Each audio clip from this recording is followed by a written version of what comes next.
In retrospect, I was foolish to spend any time with him, and he sort of, got time with various people by spending time with other people. So yes, I think I was quite stupid. What you're seeing is a highly sophisticated corporate strategy that required Bill Gates to step into the role of the foolish genius, which sounds like a paradox because how can one of the most brilliant, ruthless, forward-thinking minds in human history be naive?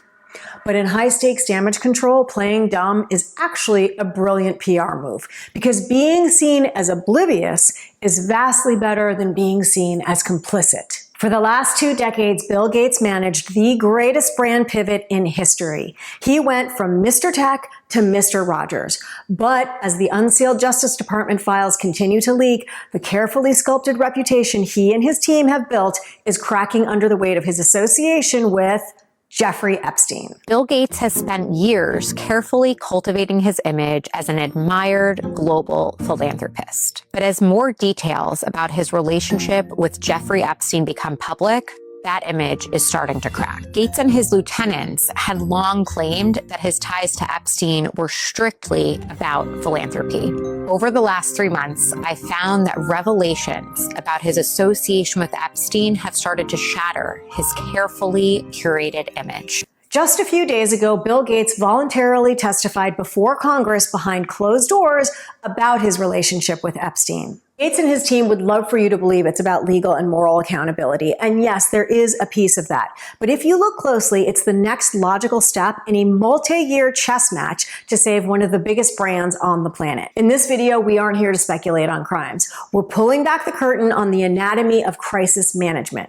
We're going to track exactly how a multi-billion-dollar apparatus deploys narrative anchors, distorts timelines, and fights a battle to define the interpretation of the facts before the public does. We're looking at the actual playbook his team is using in the strategic fight to protect Bill Gates' image from total collapse. But in order to make sense of the end, we've got to look at the beginning. To really understand why Bill Gates needed the ultimate rebrand, you've got to remember who he used to be. In the 90s, Bill Gates was Mr. Tech, the villain of the Silicon Valley antitrust era, a hyper-aggressive, uber-competitive nerd who wielded code as a weapon to destroy his competitors.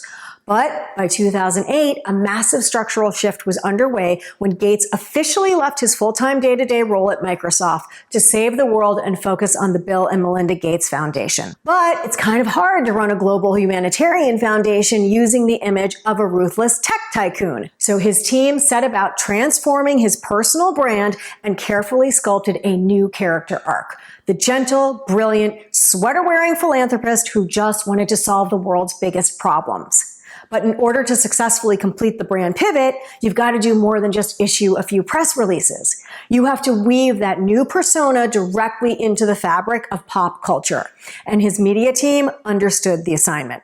They booked a series of high-profile cameos and television appearances specifically engineered to humanize him, soften the sharp edges, and lean entirely into his new image. Something doesn't add up.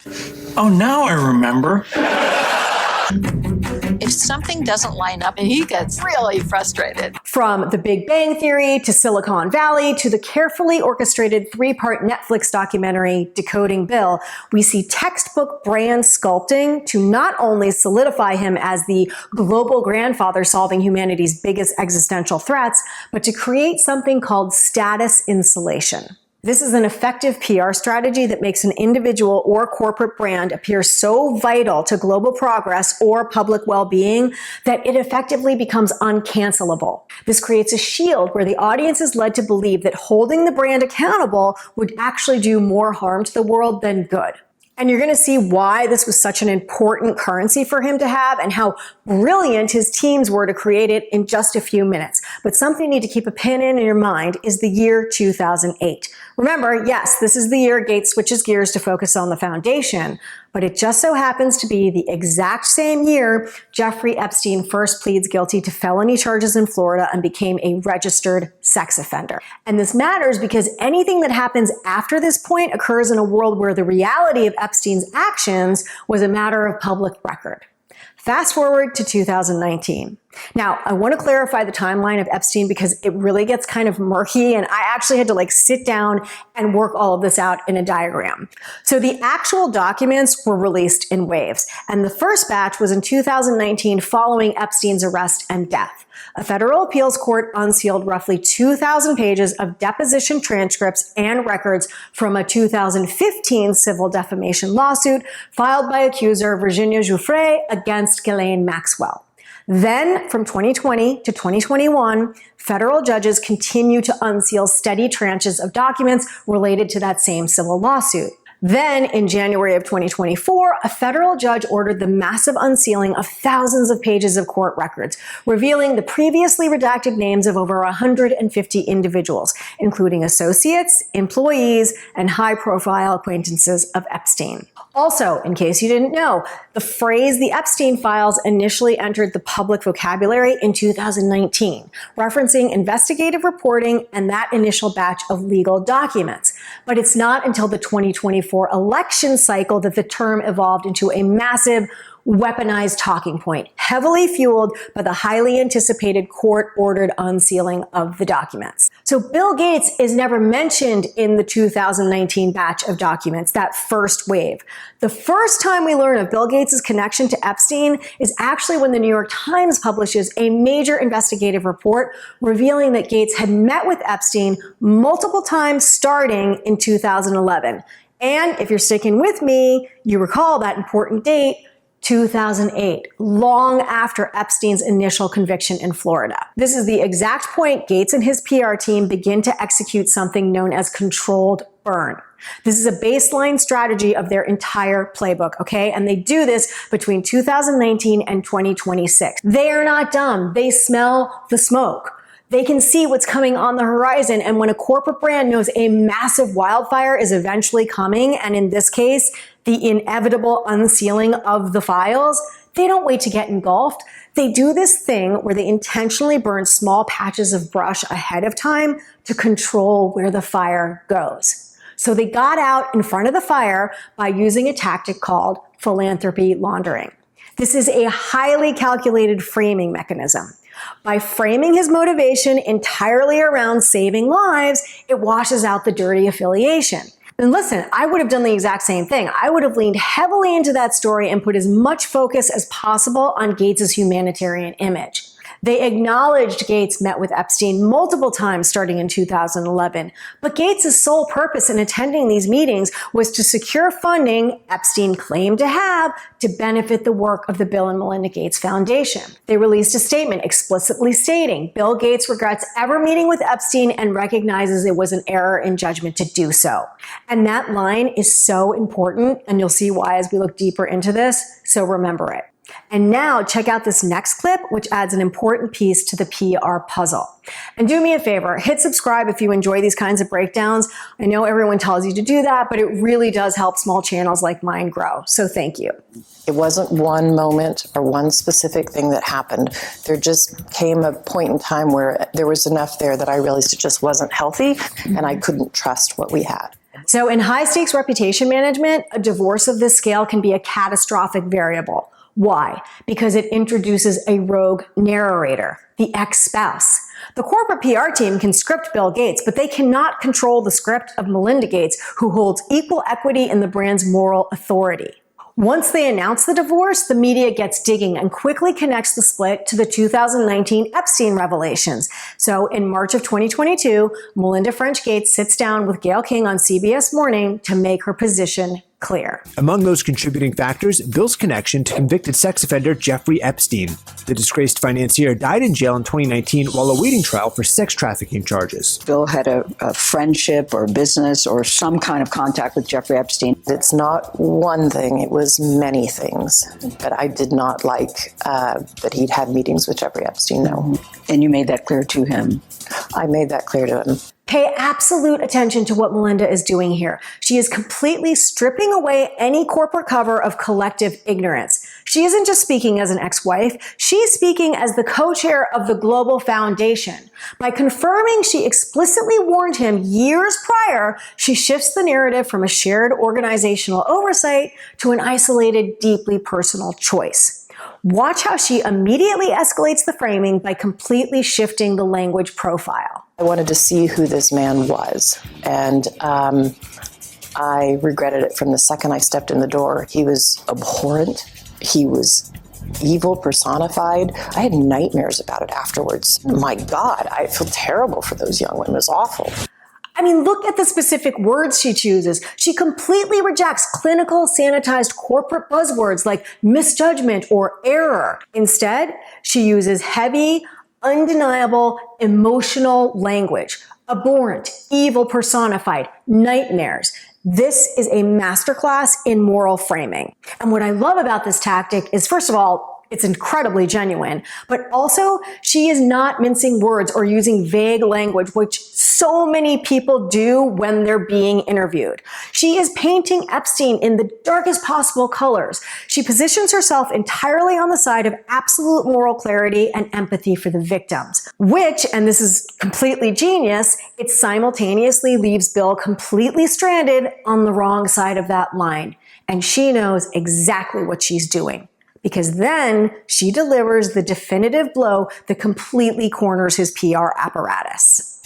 Any of the questions remaining about what Bill's relationship there was, those are for Bill to answer. Okay. But I made it very clear how I felt about him. Oh man, in 5 words, she cuts his personal brand completely loose from the protective harness of their shared humanitarian legacy. She isolates him. Now, up until this moment, his team could hide behind the written word.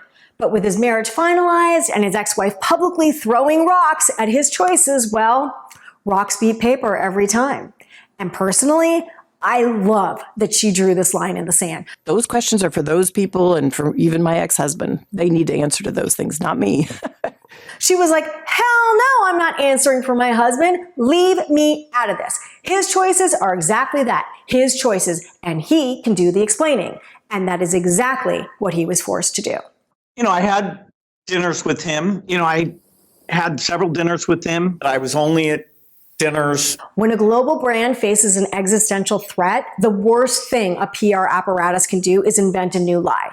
Instead, they have to engineer a single highly refined truth, and they repeat it until it saturates the public consciousness. With his marriage over and his ex-wife refusing to act as a shield, Gates had to finally step into the media hot seat alone. And he embarked on a coordinated, high-stakes media tour. He ran to every major network with the exact same package strategy. And this is the precise moment the foolish genius persona is put on full display. Watch how his team uses a specific linguistic anchor across completely different interviews to shrink the scope of the relationship with Epstein. What did you know about him when you were meeting with him, as you've said yourself, in the hopes of raising money? I had dinners with him. I regret doing that. He had relationships with people he said, would give to global health, which is a interest I have. Not nearly enough philanthropy goes in that direction. Those meetings were a mistake. They didn't result in what he purported, and I cut them off. That goes back a long time ago now. So there's nothing new on that. It was reported that you continued to meet with him over several years, and that, in other words, a number of meetings. What did you do when you found out about his background? And, I've said I regretted having those dinners, and there's absolutely nothing new on that. Is there a lesson? Well, he's dead, so in general, you always have to be careful. I'm very proud of what we've done in philanthropy. Very proud of the work of the foundation. Notice the opening move?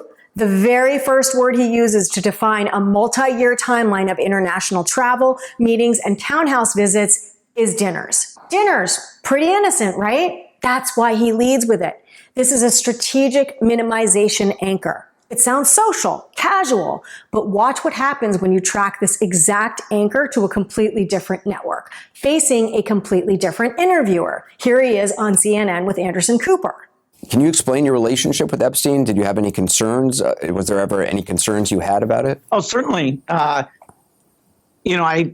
had several dinners with him, hoping that what he said about getting billions of philanthropy for global health through contacts that he had might emerge. When it looked like that wasn't a real thing, that relationship ended. But it was a huge mistake to spend time with him, to give him the credibility of being there. There were lots of others in that same situation, but I made a mistake. Okay, so it's nearly word for word identical. PBS, I had dinners with him. He said he would give to global health. CNN, I had several dinners with him, getting billions of philanthropy for global health.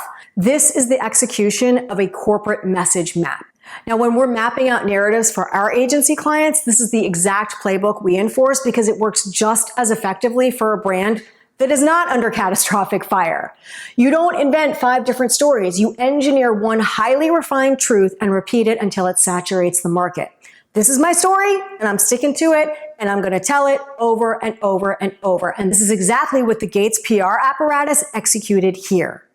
Their strategy requires Gates to play the role of the foolish genius, a man so blindingly brilliant when it comes to global health metrics that he becomes utterly naive and easily fooled by a smooth-talking predator. It just reminds me, every minute I spent with him, I regret and I, apologize that I did that. The problem is some of the things that he has sent and some of the information about other people that has come up in those files has been true. Why would he do this and say this about you, do you think? It's factually true that I was only at dinners. I never went to the island. I never met any women. And so, the more that comes out, the more clear it'll be that although the time was a mistake, it had nothing to do with that kind of behavior. Is it frustrating to you, given what you've said, that this is now happening? Not really. I mean, people should hold people who are successful to a very high bar. And so, it's as these documents come out, they're going to be closely scrutinized. Now, what you just saw in this last interview is an immediate pivot to a static response loop. This is a high-stakes crisis communication tactic. Did you see what happened? The interviewer refused to accept the foolish genius framing and pushes for more specifics. Gates knows what he's doing. So instead of answering the nuances of an interviewer's follow-up questions, he continually resets the conversation back to a prepackaged baseline. That is the loop. Every minute I spent with him, I regret and I, apologize that I did that. The problem is some of the things that he has sent and some of the information about other people that has come up in those files has been true. Why would he do this and say this about you, do you think? It's factually true that I was only at dinners. I never went to the island. I never met any women. And so, the more that comes out, the more clear it'll be that although the time was a mistake, it had nothing to do with that kind of behavior. He intentionally traps the guy in a verbal circle by repeating a single, unyielding message map.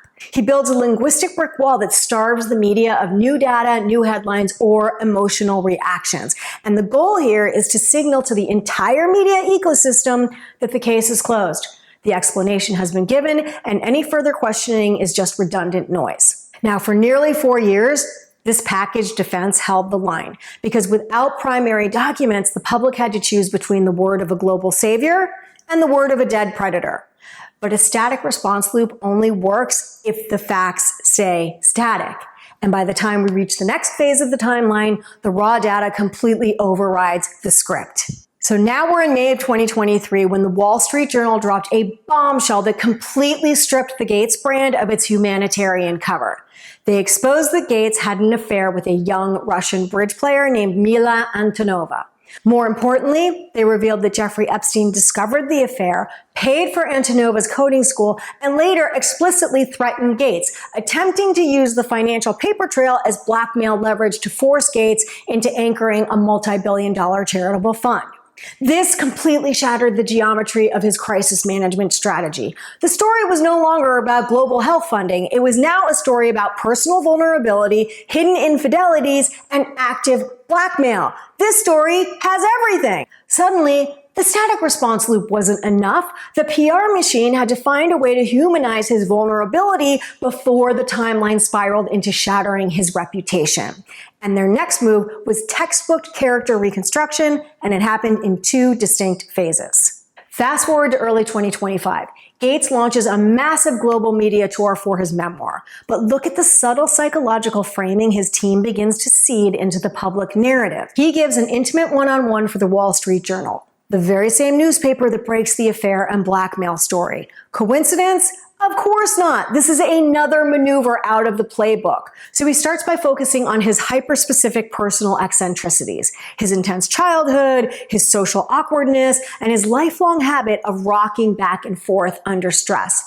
Bill Gates introduces the idea that by today's standards, he aligns with the autism spectrum. Check it out.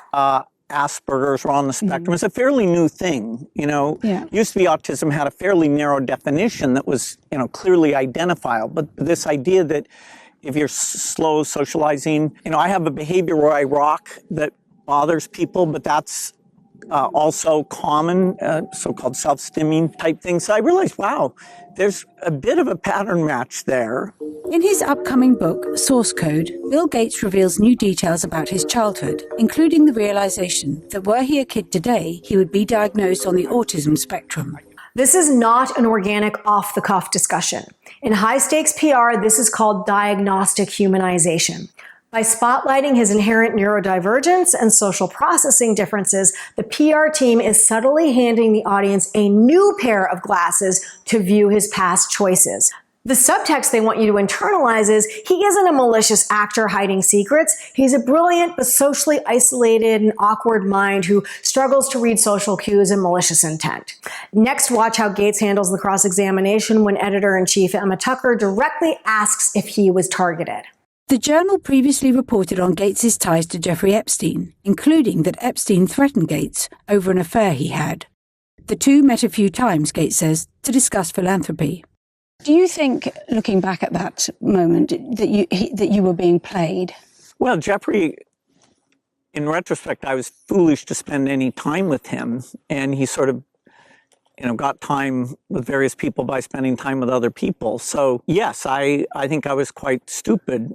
I thought it would help me with global health philanthropy. In fact, it failed to do that, and it was just a huge mistake. Has it made you more wary of connections? Definitely.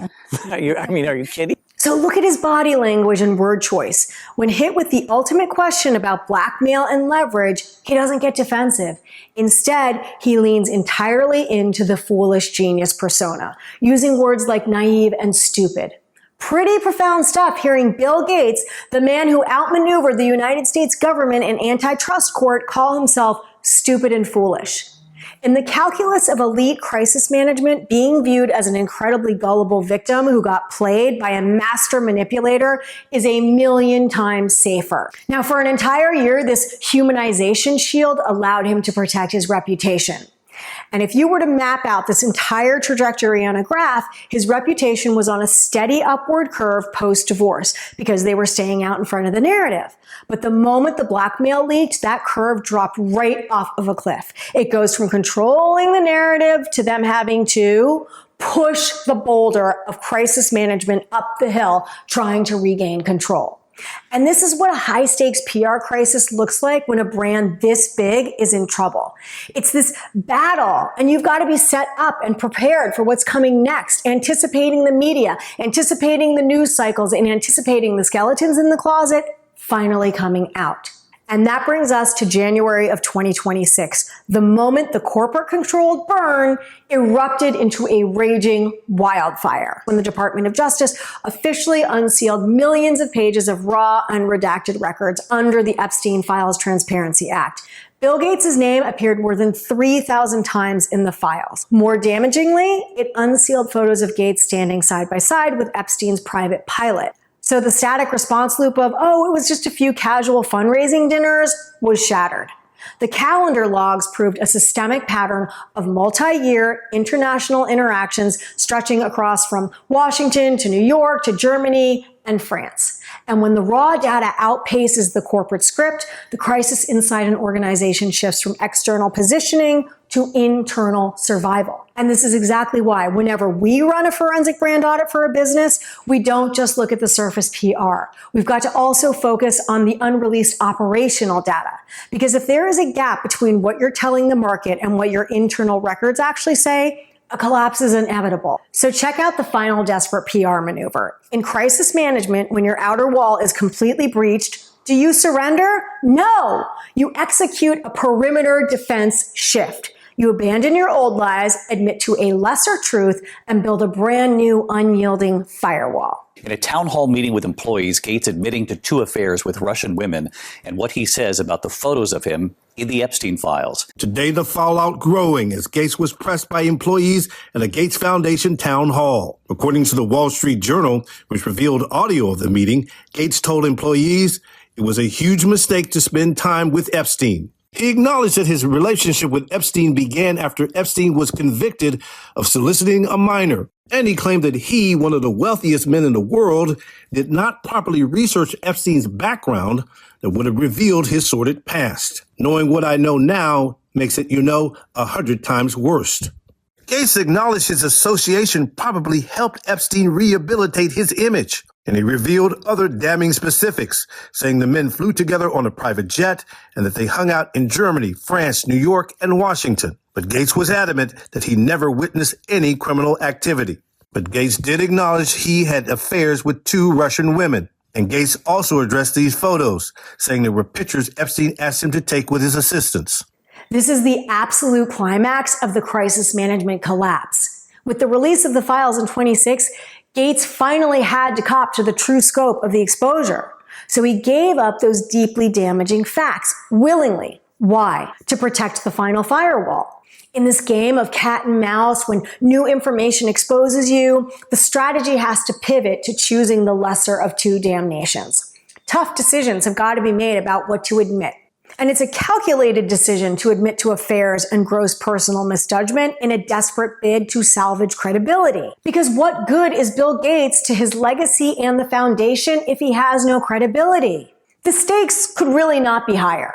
And that is why last week we saw Bill Gates walk up to Capitol Hill to testify before Congress behind closed doors about his relationship with Epstein and his connection to the files. Now, people look at this and they might think, all right, well, now he's doing serious damage control to stay out of trouble. But that assumption completely misses the genius of the playbook. This isn't a desperate surrender. On the contrary, this is a highly calculated offensive move. By willingly showing up to face a congressional committee, Bill Gates and his crisis team are weaponizing a strategy known as Optic transparency. They're telegraphing an undeniable message before a single question has even been asked. An innocent man has nothing to hide. And it's interesting to see how different people are reacting to their names being in the files. Some are flat out denying it, some are ignoring it, some are being arrested, as we're seeing in other countries, except for America, and some are addressing it by facing the media and Congress, like Gates and the Clintons, and some are taking preemptive damage control actions, like resigning or stepping down from prominent positions, like Peter Attia did from CBS, which is a whole other PR strategy and brand preservation move known as taking the path of lesser punishment. In Gates's case, he's not going to say anything new or groundbreaking to Congress. Glad to be here voluntarily to testify, to help with the committee's work. I'll start with an opening statement in the hearing room. I hope my testimony is helpful to the important work of the committee to find justice for the victims. But it's not about the words. It's about his actions. It's about the fact that he showed up to go on the record. And this is the game. So the next time you see a multi-billion-dollar brand step into the spotlight to tell you they were simply naive, don't look at the apology. Look at the timeline and the consistent narrative sound bites. And remember, in the world of high-stakes power, playing dumb is often the smartest move a genius can make. Now, if you run a high-stakes brand and need the exact diagnostic frameworks we use to analyze this case to protect your own positioning, let's talk. You know where to find me. The link is in the description below. You can book your free strategy call, and we'll get it sorted out. Check out my video where I break down Epstein's final interview with Steve Bannon, and I'll see you soon.